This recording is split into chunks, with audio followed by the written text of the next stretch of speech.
जानते हैं हम तो होशियार हैं, हम तो बहुत बुद्धिमान हैं, हम तो बहुत पढ़े लिखे हैं, हम तो ये जानते हैं, हम तो वो जानते हैं, हम इस चीज़ में बहुत निपुण हैं।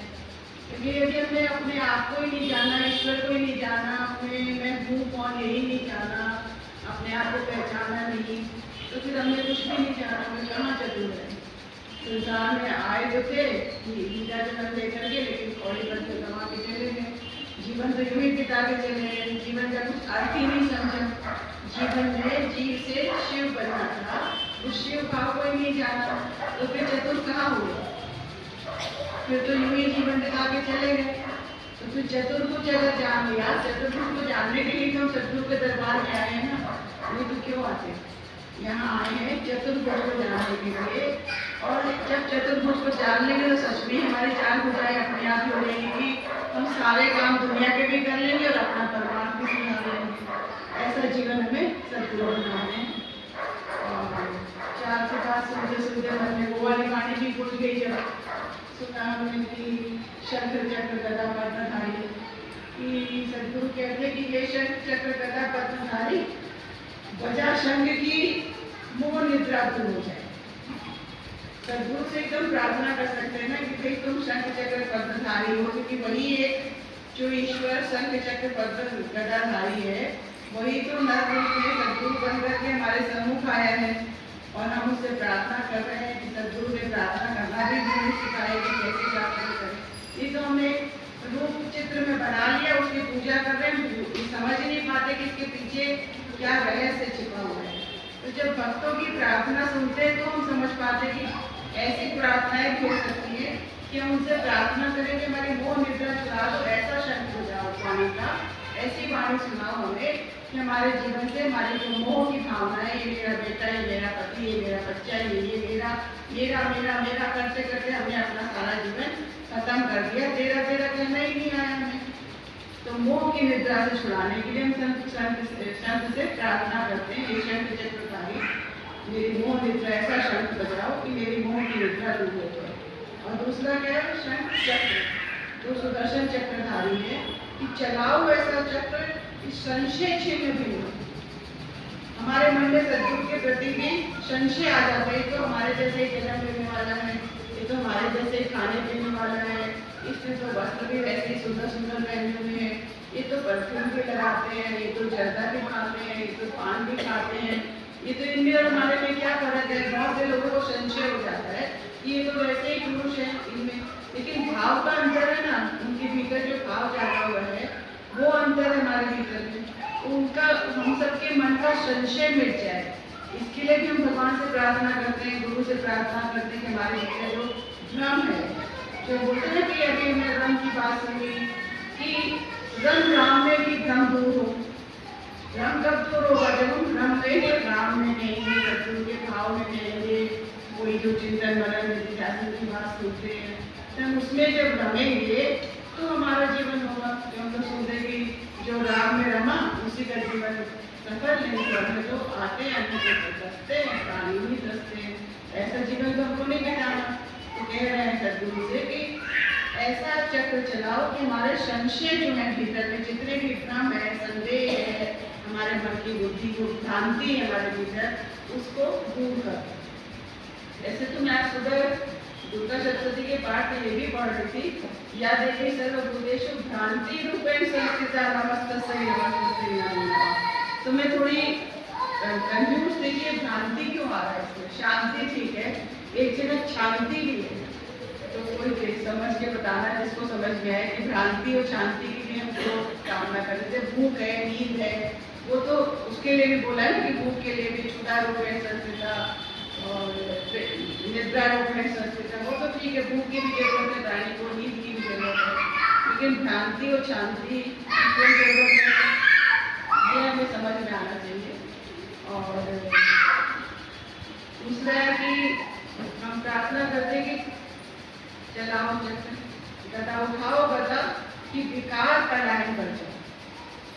प्रार्थना कैसी करता है भक्त भगवान से? ये भगवान तुम अपनी वाणी की गदा ऐसी उठाओ, इतनी इस तरह से हमारे जीवन में जाके वो वाणी का तीर लगे कि हमारे अंदर से जितने भी निम्न भाव है, विकार है, काम क्रोध मद्रोह मोह मत्सर है, जितना भी हमारे भीतर संशय है, जितना भी दीनता हिंसा भाव का अंधकार है, अज्ञान का अंधकार है, वो सारा दूर हो जाए। ऐसी गदा मारो हमारे भीतर, ऐसी वाणी की गदा लगे हमारे भीतर कि सारे वो शांत हो जाए, भाग जाए, फटके ही नहीं पास में, उनकी हिम्मत ही नहीं हुआ नहीं पास। ऐसा गदा चलाओ, जैसे हनुमान जी को देख करके सारे दूध भाग जाते हैं, ऐसा सुनते हैं ना हम लोग, और हम लोग विश्वास भी करते हैं इस बात को।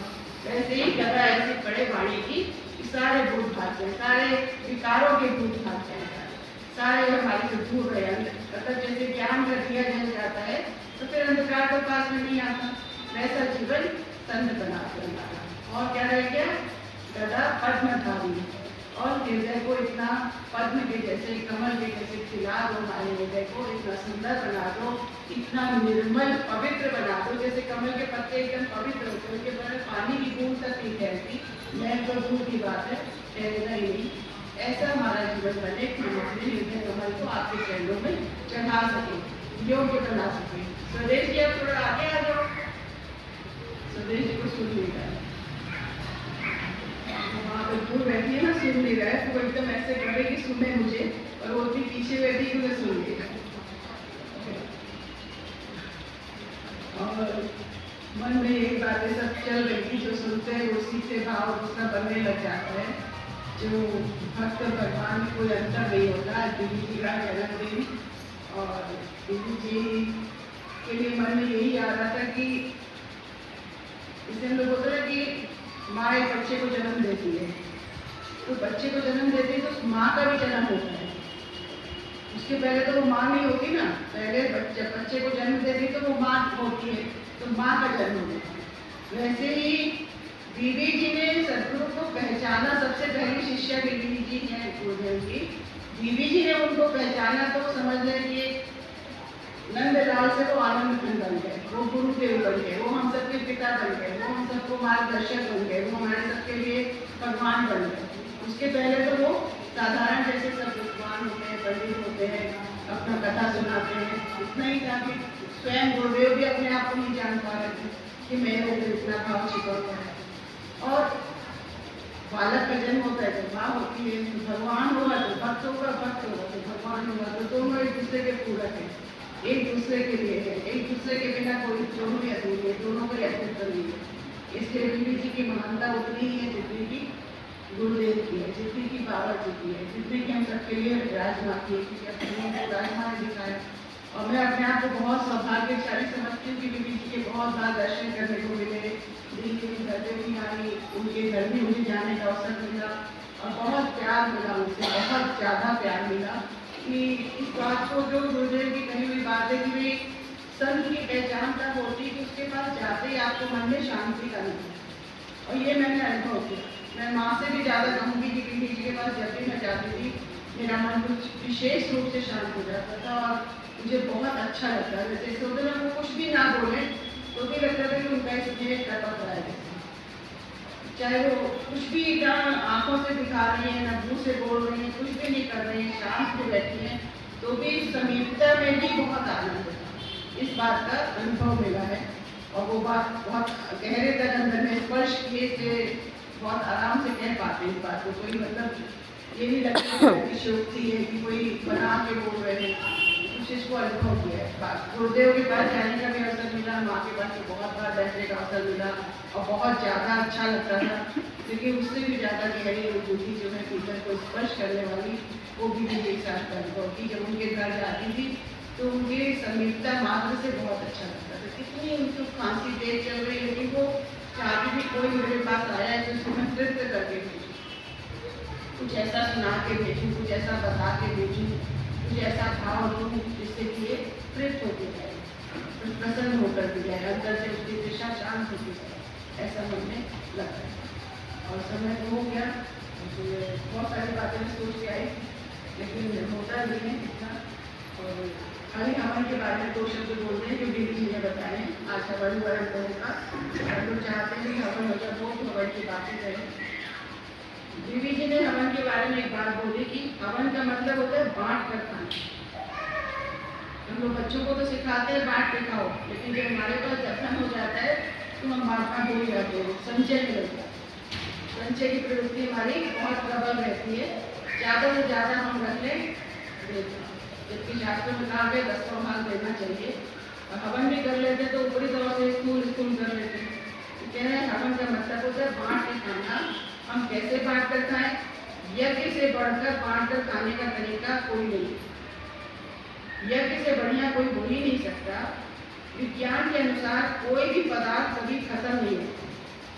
जैसे 5 तत्व हमारे, जब हमारा शरीर चला जाता है, जब जला भी दिया जाता है, तो भी ये 5 तत्व अपने अपने तत्व में जाकर विलीन हो जाते हैं और प्राण समा जाते हैं। तो खत्म क्या हुआ? कुछ भी खत्म नहीं हुआ। वैसे ही जो हम अग्नि को अर्पित करते हैं, वो भी चाहे किसी भी तरह से, वो भी कभी खत्म नहीं होते हैं, केवल रूप बदलता है। ऐसे ही जैसे पानी सॉलिड है, लिक्विड है, गैस होता है, 3 तरह के फॉर्म होते हैं ना पानी के। हम जिन पदार्थों का हवन करते हैं वे वायुभूत हो जाते हैं, वायु में मिल जाते हैं। इससे सब आदमी हिस्सेदार होता है। जैसे हम लोगों ने उदाहरण पढ़ा था कि एक समय 4 पतासे, एक साधु जो है वो चारों धाम की यात्रा करके आता है और राजा को बोलता है कि मैं 4 पतासे हैं, ये 4 पतासे मैं तुमको देता हूँ और इसको सबसे पहले तुम्हें ग्रहण करना है, चारों धामों का प्रसाद है और तुम्हारे सारे दरबारी को बांटना है। तो राजा सोचते 4 पतासे भूल गए, इतने बड़े हमारे दरबारी लोग इतने सारे और मुझे भी लेना है और तो सबको बांटना है, कैसे बांटूं उसको? अगर इसको चूड़ा भी कर दूंगा, एक एक चुटकी भी दूंगा तो भी नहीं इससे आएगा। सब तो सोचता है कि यहाँ का जो सबसे बड़ा तो वही पंडित है, उसको कह देता हूँ। वो आता है तो वो कहता है कि भाई मेरे को तो कुछ नहीं समझ में आ रहा, और किसी और को बुलाइए। सारे दरबारी जितने भी वहाँ बुद्धिमान लोग, जितने विद्वान लोग, सबने कहा कि हमें तो नहीं समझ में आ रहा। तो फिर एक व्यक्ति आता है, वो बोलता है कि मैं इस तरह कर सकता हूँ। पूछा जाता है क्या बताओ? तो बोला 5 मटके मंगाइए, 5 किलो चीनी बनवाइए और 5 बोतल गुलाब जल बनवाइए और सब चीज़ें बनवा के सब एक दूसरे को मिला करके सब चीज़ें अच्छी तरह से मिला करके उसके अंदर 4 पतासे डाल दिए और छोटे छोटे कुल्हड़ मंगवाए गए, तो सब कुल्हड़ों में डाल के सबको खिला दिया गया। बड़े बड़े मटकों में साथ 4 पतासे थे लेकिन सबको पड़ते ना।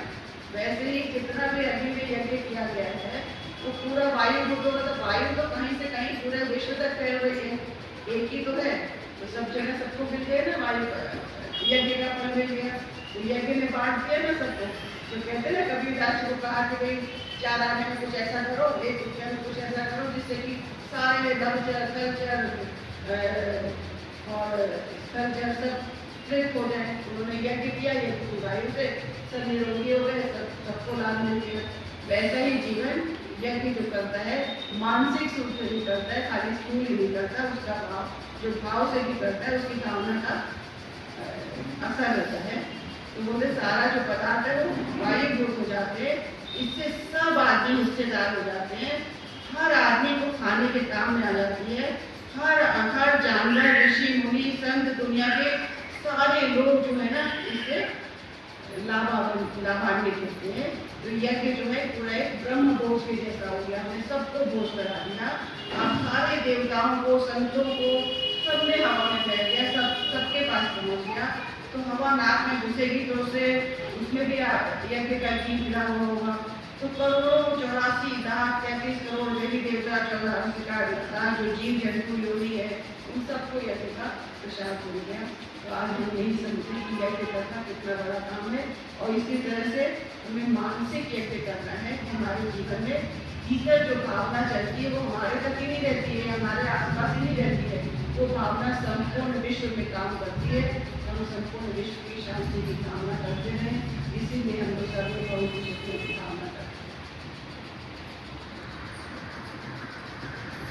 आज का सत्संग हम समापन करते हैं, विधि को प्रणाम करते हैं, विधि से आशीर्वाद मांगते हैं कि जैसी उनकी भावना वैसी ही हम सबकी भी भावना बने, हमारे भी आंखों में ये पहचान हो, हमारी भी खोज इतनी तीव्र हो, इतनी व्याकुलता हो कि हम भी संत का दर्शन करके उनके भीतर ईश्वर का रूप देख पाए और अपने भीतर के उस राम को जगा पाए, लोग के रंग वाले मेरे राम के लिए कह पाए। हमारे भी जीवन में वो सारी हाँ, मैं 10 बार चली गई थी, मैं देखी, सब्जी जानी, कभी हमारे मुख से भी निकले मैं तेरे रामायण बत रही। देवी जी ने तो बड़े सहज भाव से लिख दिया, देवी जी ने बड़े सहज भाव से लिख दिया, ये शिव उमा के पद के लोग ग्रहण करने के लिए बनाओ, और हम लोगों के मुख से क्यों नहीं निकलता है तक, क्योंकि हमारी भावना उतनी कम करनी हुई है। एक और बहुत अच्छा बना था, लेकिन आज व्हाट्सएप में डालूंगी, आप लोग जरूर सुनिएगा। और आज का दिन और भी एक विशेष है, बहुत खुशियों भरा है। तो आज 9 दशकों पूर्व ईश्वर ने अपनी एक अनुपम रचना, देवी जी का तो जन्म 110 साल पहले हुआ था, 1916, वो तो 110 वर्ष की थी। लेकिन एक हमारी कर्म साधिका